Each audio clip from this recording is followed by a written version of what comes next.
වෙලාවකට හිතෙනවා ලංකාවේ මිනිස්සු ඇයි අප්පා මෙහෙම කියලා. ඇයි බලන්න ලංකාවේ හැමෝම මෙච්චර ආපදාවකට ලක් වුණාට පස්සෙත් සමහර මුදලාලිලා එහෙම නැත්නම් සමහර මිනිස්සු සුපර් මාකට් වලට ගිහිල්ලා කඩවල් වලට ගිහිල්ලා බඩු අරන් එන්නේ නිකන් ඒගොල්ලෝ අර වෙඩින් එකකට උයන්න වගේ තමයි බඩු අරන් යන්නේ. එතකොට අනිත් මිනිස්සයා ගැන හිතන්නේ නැහැ. නිකන් බඩු දැන් මේ ඉවර වෙන්න යනවා වගේ තමයි එයාලා අරන් එන්නේ. එතකොට එයාලා කාලා බීලා හිටියම ඇති.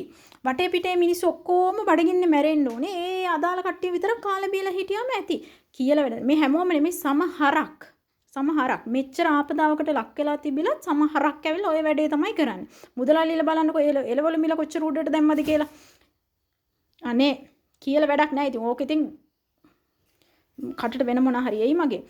ලංකාවේ මිනිස්සු ඇත්තටම බලන්නකෝ කිලෝ ගණන් නෙමෙයි. එයාලා ඇවිල්ලා බඩු ගෙනාවේ ටොන් ගණන්. රට එක එක රටවල් වල ඉඳන් අපේ මිනිස්සු පුළුවන් විදිහට කොච්චර විදිහට උදව් කරාද කියන්නකෝ.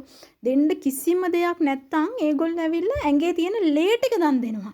එච්චර හොඳ මිනිස්සු, එච්චර මානුෂීය විදිහට පෝසත් මිනිස්සු තමයි ලංකාවේ ඉන්නේ.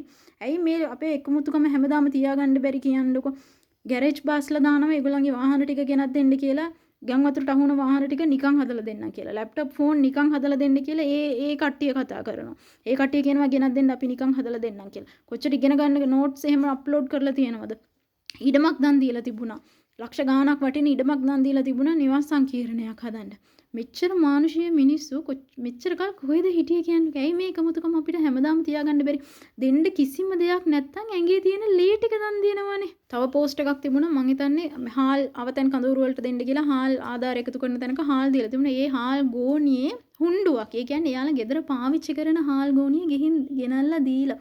හිතන්නකෝ මේ මිනිස්සුන්ට සල්ලි නෙමෙයි මේ මිනිස්සුන්ට ඇවිල්ලා මම මානුෂික මිනිස්සුනේ හිතා ගන්න පුළුවන්ද කියලා. ඒ සමහර පෝස්ට් එහෙම දකිනකොට ඇඟේ හිරිගොඩ පිපෙනවා. මේක දැන් පෝස්ට් 100ක් තිබුණම 100ම ඇත්ත නෙමෙයි වෙන්න පුළුවන්. 100න් 50ක් හරි ඇත්තනේ. අපිට ඇත්තටම ඕ වගේ මිනිස්සුන් ඉන්නේ තම්බියද, සිංහලයද, දෙමළයද, හම්බයද ඕව නෙමෙයි අදාළ. දැක්කනේ අපි මේ මිනිස්සුන්ගේ එකමුතුකම අපි හැමදාම තියාගන්න ඕනේ.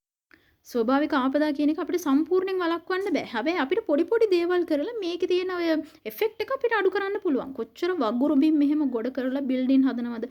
ඊට පස්සේ වගුරු බිම් ගොඩ කරලා බිල්ඩින් හදනවා නම් අපි විරුද්ධ වෙමු. ප්ලාස්ටික් එහෙම ගෙනල්ලා දානවා නම් අපි විරුද්ධ වෙමු. මොකද දැන් මම කරේ නෑ, එයා කරේ නෑ කියන එක නෙමෙයි.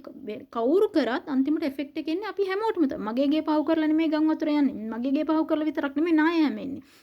ඒ නිසා අනිත් එක කඳුකරය කියලා කියන්නේ ලංකාවේ හදවතක. එතකොට කඳුකරය වෙලා අපි අනිවාර්යෙන් රැක ගන්න ඕනේ. මේකේ ගස් කපලා තේ හදනවා. එතකොට තේ කියලා කියන්නේ අපිට මේ මූල පද්ධතිය යටට බහින එකක් නෙමෙයි. එතකොට මේකේ අනිවාර්යෙන් වනාන්තර තිබුණොත් තමයි නාය යන එක අඩු කරගන්න පුළුවන්. මේ වගේ දේවල් වලට අපි විරුද්ධ වෙමු. මේ ගම් වතුරේදී කොච්චර ප්ලාස්ටික් එහෙම ගහගෙන ඇවිල්ලා තිබුණද නිකන් අර ගංග කියනවා වගේ ස්වභාව ධර්මයේ කියනවා වගේ ඔයාලගේ කුණු ඔයාම තියාගන්න කියලා කියනවා වගේ ඊට පස්සෙවත් මේ වගේ දේවල් අපි කරන්නේ නැතුන් යමු. අපි ජාතියක් වශයෙන් කොච්චර අසරණ වෙනවද අන්තිමට අපි හම්බ කරපු හැම සේසතේම වතුර ගහගෙන ඉන්නකම් බලාගෙන ඉන්න වෙනවා.